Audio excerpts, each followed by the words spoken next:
social media channel မှာ video လေးတွေတင်ပြီးတော့ဝင်ငွေရှာနေတဲ့သူတွေအတွက် tips လေးနှစ်ခုကိုရင်းကဒီ video လေးမှာပြောပြပေးမယ်ကင်မရာရှေ့ကိုထွက်လာပြီးတော့ video ရိုက်တတ်တဲ့သူတယောက်ဆိုရင်ဒီ video ကိုအဆုံးထိကြည့်ပါကင်မရာရှေ့ကိုထွက်လာတဲ့သူတယောက်အနေနဲ့ရင်းတို့ရဲ့ look ကအရန်ကိုရေးကြည့်ပါတယ်ကိုယ့်ရဲ့ look ကကြည့်ကောင်းမနေဘူးဆိုရင်လူတွေကကိုယ့်ရဲ့ video ကိုရက်ကြည့်မှာမဟုတ်ပါဘူးရင်းနမူနာပြပေးမယ်ဒါကရင်းတို့ရဲ့ phone ဆိုပါစို့ရင်းတို့ရဲ့ phone ကရင်းတို့ရဲ့လက်တပြန်တက်တဲ့မှာထားရပါမယ်လက်တပြန်အကွာလူကနေရပါမယ် offline မှာရိုက်တဲ့သူတယောက်ဆိုရင်ကိစ္စမရှိပေမဲ့ရင်းတို့ phone screen ရှေ့ကိုတက်ကြည့်ပြီးတော့ရိုက်တဲ့ video file လေးဆိုရင်ကင်မရာထဲမှာဒီလိုပုံစံမျိုးကပို့ပြီးတော့ကြည့်ကောင်းပါတယ်နှစ်ပူးကျင်နေတဲ့သူတယောက်ဆိုရင်ရင်းတို့ရဲ့ phone ကိုတက်မထားဘဲနဲ့အောက်ကလေးကိုမတိမတာလေးချပေးပါဒါမှဖုန်းရဲ့ကင်မရာလေးမှာကိုယ့်ရဲ့ look ကပို့ပြီးကြည့်ကောင်းပါပါတကယ်လို့ကိုကမေးစီးမလာတဲ့သူတယောက်ဆိုရင်ကိုယ့်ရဲ့ phone ကိုနှစ်ပူးအပေါ်ဘက်ကိုမတိမတာနည်းနည်းလေးတိုးတင်ပေးပါဒါမှပဲကိုယ့်ရဲ့ phone ထဲမှာကိုယ့်ရဲ့ look ကပို့ပြီးတော့ကြည့်ကောင်းပါပါ look ကိုယ်တိုင်ထွက်လာပြီးတော့ရိုက်တဲ့ video file တွေမှာ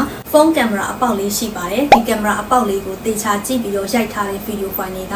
ဖုန်းထဲမှာကောကင်မရာရှေ့မှာကောကိုယ့်ရဲ့ look ကလှလှလေးဖြစ်နေမှာသိကြပါတယ်ကိုကကင်မရာရှေ့ကိုထွက်လာပြီးတော့ video အမြဲတမ်းရိုက်တတ်တဲ့သူတယောက်ဆိုရင်ဒီနည်းလမ်းတွေကိုလိုက်ပြီးတော့တုံးကြည့်ပါဗီဒီယိုလေးတွေအမြဲတမ်းရိုက်နေပေမဲ့ video editing အပိုင်းမှာမကျွမ်းကျင်သေးတဲ့သူတွေအတွက် ring ဖွင့်ထားတဲ့ premium video creation online course သင်တန်းကြီးမှာအထူးချင်းနဲ့နောက်ဆုံးလို့ရပါပြီ online ကိုအခုမှစလုပ်မယ်ဆိုတဲ့သူတွေအတွက် online your future top 5အတန်းလေးကိုထပ်ပြီးတော့ bonus payment အပြင်အကောင့်ဖွင့်ရမှာအခက်အခဲရှိနေတဲ့သူတွေအကောင့်အမြဲတမ်းကျတတ်တဲ့သူလေးတွေအတွက် Gmail create သင်တန်းတစ်ခုထပ်ပြီးတော့ bonus ပေးသွားပါအောင်မယ် InShot application ကိုအသုံးပြုပြီးတော့ video edit လုပ်တတ်ချင်တယ်ဆိုတဲ့သူတွေအခုမှ online ကိုစလုပ်မယ်ဆိုတဲ့သူတွေ online လုပ်နေတာကြပြီဒါပေမဲ့နေရာတစ်ဆင့်မရသေးဘူးဆိုတဲ့သူတွေအကောင့်အမြဲတမ်းကျတတ်တဲ့သူတွေအတွက်ဒီ video ကနေလာအပ်မယ်ဆိုတဲ့သူတွေကသင်တန်းကြီး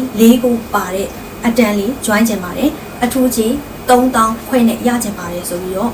လာပြောထားလို့ရပါပြီတင်တန်းနဲ့မှာပြန်ဆုံးကြမယ်ဒါနဲ့လေ range ကြားဖြတ်ပြီးတော့ပြောပြပေးခြင်းနဲ့2023-2024တုန်းက live လွှင့်ပြီးတော့လာတင်ပေးခဲ့တဲ့လိုမျိုးဗီဒီယိုလေးတွေမှာလည်းလာတင်ပေးမှာဖြစ်လို့ကိုသိချင်တဲ့အကြောင်းအရာတွေရှိတယ်ဆိုရင်စာချန်ထားခဲ့လို့ရပါတယ်နောက်ထပ်ဗီဒီယိုမှာပြန်ဆုံမယ်နော်ကိုရွှေမှာ